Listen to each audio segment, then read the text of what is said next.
আমি বাংলার মানুষকে একটা জিনিস শুধু জানতে চাই, বিজেপি এলে নাকি মাছ মাংস খাওয়া বন্ধ করে দেবে। প্রধানমন্ত্রী নিজে এসে বললেন মাছ মাংস খাওয়া বন্ধ হওয়া তো দূরে থাক, মাছ মাংস ব্যবসা করে দ্বিগুণ টাকা কামাতে পারবে বাংলার ছেলেমেয়েরা। এই বাংলায় মাছের এবং মাছের ব্যবসার জন্য প্রধানমন্ত্রী যে প্রতিশ্রুতিগুলো দিয়েছেন এবং সারা দেশে যেভাবে মৎস্য শিল্পর উন্নয়ন ঘটিয়েছেন ব্যাপক, আপনি কেন ১,৫০০ টাকায় পড়ে আছেন বলুন তো? ৩,০০০ টাকা করে দিয়েছে, এটা আপনি জানেন। বিজেপি ঘোষণা করে দিয়েছে জুন মাস থেকে ৩,০০০ টাকা হবে, কিন্তু আর কি কি ঘোষণা হয়েছে? সবচেয়ে ভালো যিনি বলতে পারেন এই মুহূর্তে রাজ্য বিজেপির প্রধান, রাজ্য বিজেপির সভাপতি শ্রমিক ভট্টাচার্য এই মুহূর্তে আমাদের সঙ্গে রিপাবলিক বাংলায় সরাসরি যুক্ত হচ্ছেন। আমি সরাসরি শ্রমিক ভট্টাচার্যের কাছে যাব। শ্রমিকবাবু, অনেক অনেক ধন্যবাদ আপনাকে রিপাবলিক বাংলায় জবাব চায় বাংলায় আসার জন্য।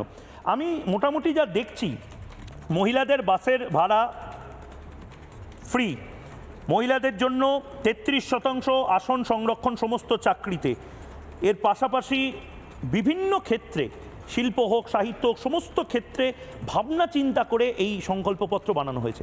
একটু যদি ক্রাক্সটা বলেন শ্রমিকদা।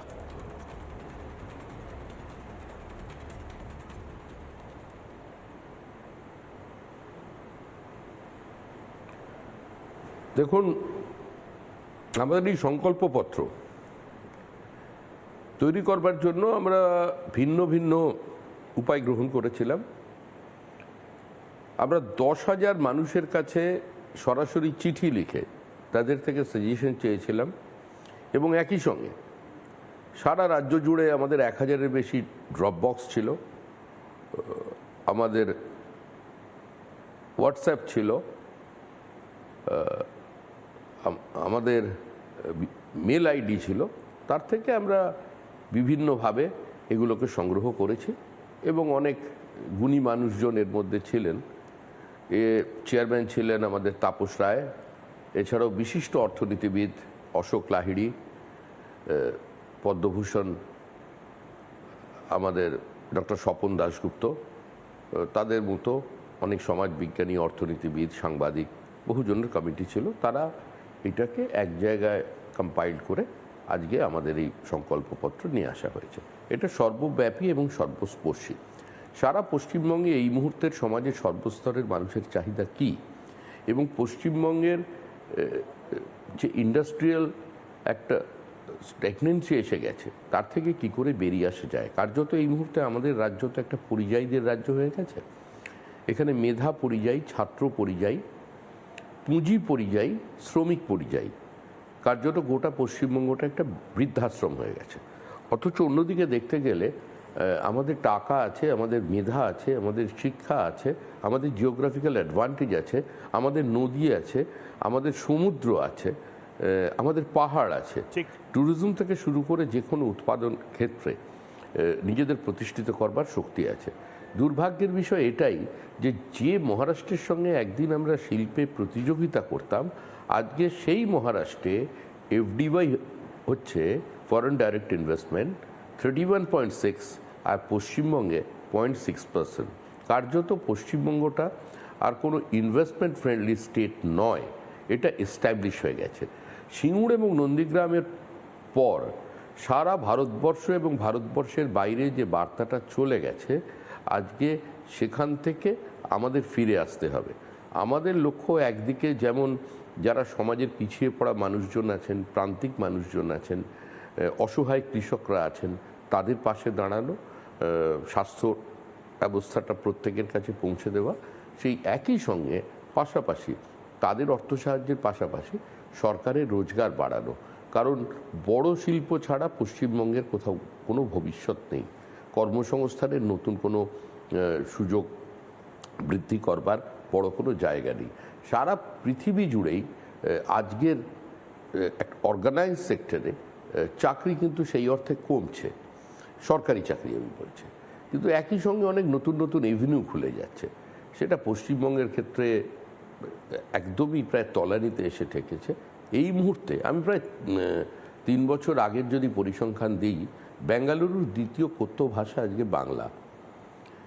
আজকে ব্যাঙ্গালোরে 16 অন্তত লক্ষের 100টা বেশি দুর্গাপুজো ছেলে হয়, আমরাই কভার করি। শিক্ষিত ছেলে মেয়ে। তো এই পরিস্থিতি দাঁড়িয়েছে। হ্যাঁ, এই মুহূর্তে দিল্লি এবং দিল্লির পার্শ্ববর্তী অঞ্চলে যদি আমরা নয়ডা এবং গুড়গাঁওয়ের কিছুটা অংশ ধরে নিই, সামান্য কিছুটা অংশ দিল্লিকে কেন্দ্র করে, তাহলে দুর্গাপুজোর সংখ্যা 1556 আমাদের কাছে ফিগার অনুযায়ী। কারণ আমরা এই দুর্গাপুজোর সময় একটা জনসম্পর্ক করেছিলাম।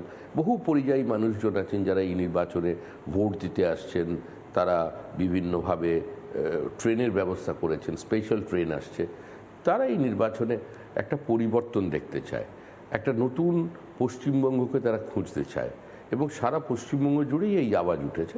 এবং সেক্ষেত্রে আমরা চেষ্টা করেছি যাতে এই সংকল্পপত্রের মধ্যে দিয়ে প্রথমে যে চার্জশিট আমরা নিয়ে এসেছিলাম, মানুষের যে ক্ষোভ, মানুষের যে আক্রোশ তৈরি হয়েছে সরকারটার উপরে, সেটাও যেমন আমরা নিয়ে এসেছি, এবং সেগুলোকে কি করে সমাধান করা যায় তার আঙ্গিকে আজকে আমাদের ভয় নয় ভরসা, এই ভরসাপত্র নিয়ে আসা হয়েছে।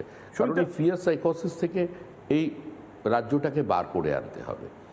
আমাদের রাজনৈতিক সংস্কৃতি, আমাদের ভোট সংস্কৃতি যেটা আছে সেটাকে বদলাতে হবে। বিহার, উত্তরপ্রদেশ যদি এর থেকে বেরিয়ে আসতে পারে, আমরা আজকে সেই জায়গায় পৌঁছে গেলাম কি করে?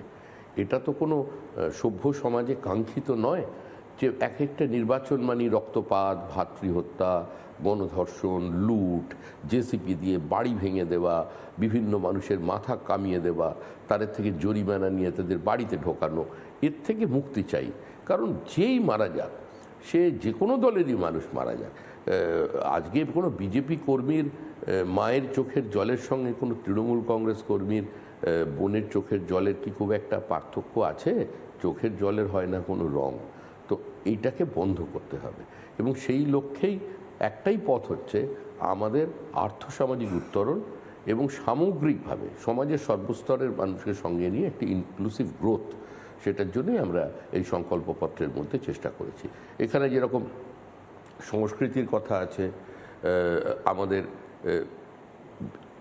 শিক্ষার কথা আছে, একই সঙ্গে যারা পিছিয়ে পড়েছেন তাদের পাশে দাঁড়ানোর কথা, যারা চাকরিজীবী, যারা এই সরকারের দ্বারা প্রতারিত হয়েছেন, সুপ্রিম কোর্টের নির্দেশের পরেও যারা ডিএ পাননি, সেই ঘোষণাও আমরা করেছি যে এই সরকার পরিবর্তনের সঙ্গে সঙ্গে ৪৫ দিনের মধ্যে সপ্তম বে কমিশনকে লাগু করবার জন্য প্রক্রিয়া শুরু হয়ে যাবে। কিন্তু সমিতা, আমরা সেই জায়গাতে আমার একটা নানা ধরনের কন্টেন্ট দেখার জন্য লাইক করুন, শেয়ার করুন আমাদের ফেসবুক পেজ, সাবস্ক্রাইব করুন আমাদের ইউটিউব চ্যানেল।